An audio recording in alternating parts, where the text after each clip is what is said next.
Hello, folks. How's it going? This is Omkar Jagdare coming at you, and I'm super excited to talk to you today about how to build a business on H1B visa. Okay, and I've been brainstorming on this for a while, and there are a few ideas I wanted to share with some of you guys so that maybe you can use them and do something with them, because I know there is this entrepreneurial bug that has been hitting you for a while and you want to do something about it, but you're not able to. And I hate that. I hate when you're not able to do something about it because maybe you don't have information or you do not have right information. So here's the thing. If you're really passionate about something, there is always a way and you can do it. There shouldn't be anything stopping you from doing what you want to do. Alright, getting back to the topic. So I'm going to tell you 3 ways you can build a business on H1B visa. Understand one thing. There are always constraints in America. There will always be constraints on immigrants. And your goal is to figure out how you can do it legally and ethically. Okay? And I also want to let you know that this is not immigration advice. This is something a friend is sharing with you or something like that. If you are looking for legal counsel, hire a lawyer. Invest $100, $150 with a lawyer. Talk to them. If you're really passionate about it, find the right resources to get ahead. Alright, so 3 ways you can make money on H1B. Number 1 way, you can buy a restaurant, you can buy a business, and you can be a non-active stakeholder in that business. Second way is you can build a company. You can so it's basically you start a company, you get a double H1B, you get a second H1B on that.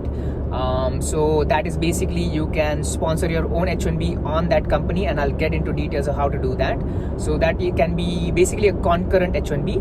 And third way is the biggest constraint on the third way is you can start a business on your wife's H4 EAD. So the way, but you have to be married for that.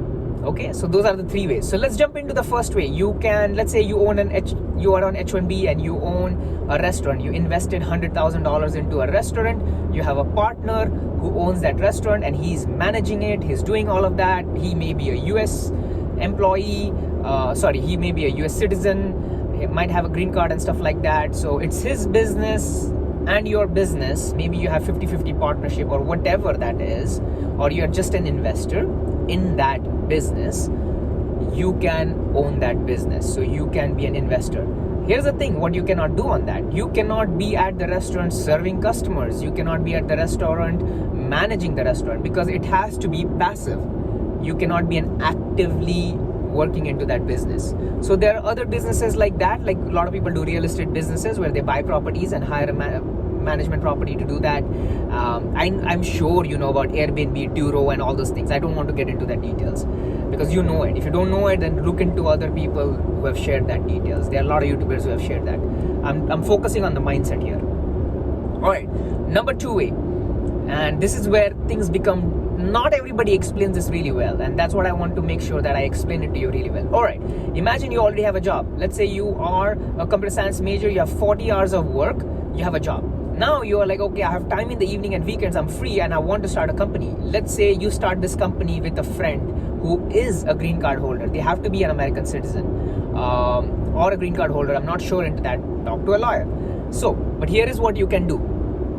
So let's say you start a company, and what you have to do on that, you have to make sure that that company can operate without you. So you cannot be the 51% holder of the business. You have to be less than 50%. So maybe 45, 49, 30, whatever that is.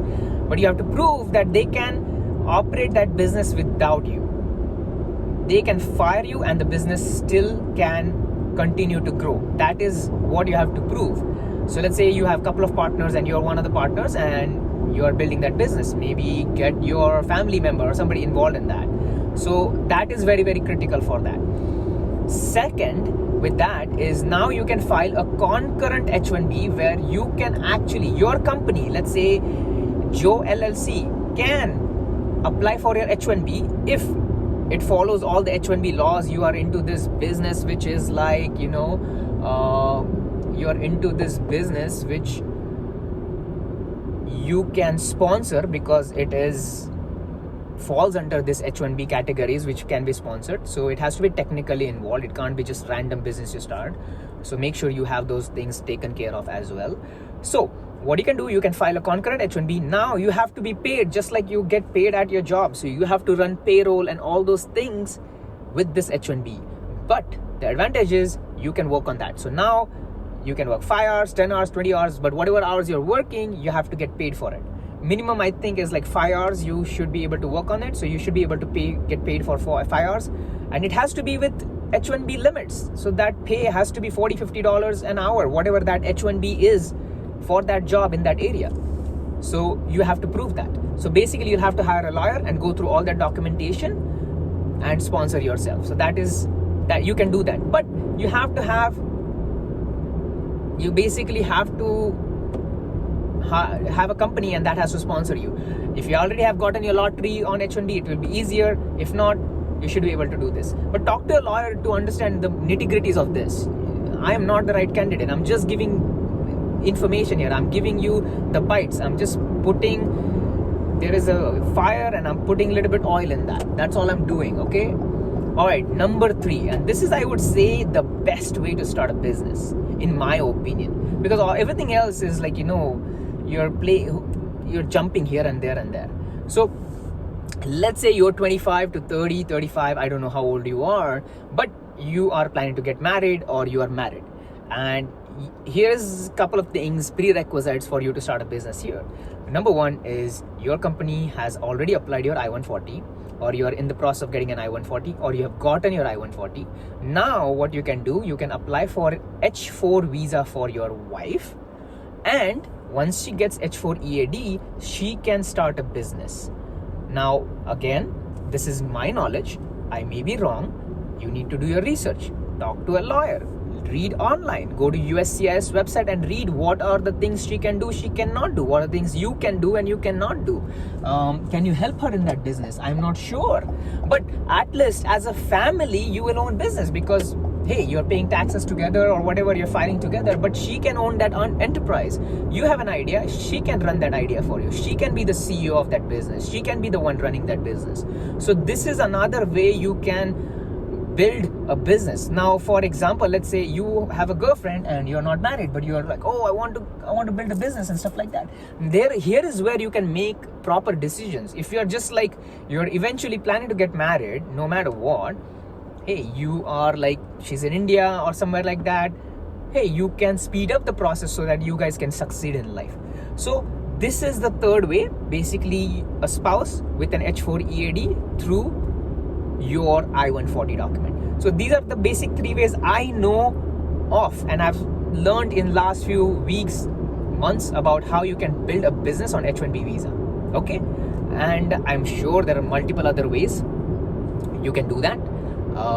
It's just about becoming creative and figuring it out for yourself. All right, but I think that's all I had for you today. I love talking to you folks. I can't wait to see you in next video. I'm sorry if there was a lot of background noise and stuff like that. I'm driving right now, but I just had all this energy in me and I wanted to give it out, and that's where I am today. But I love you folks. All the best to you in your career. Good luck. God bless America.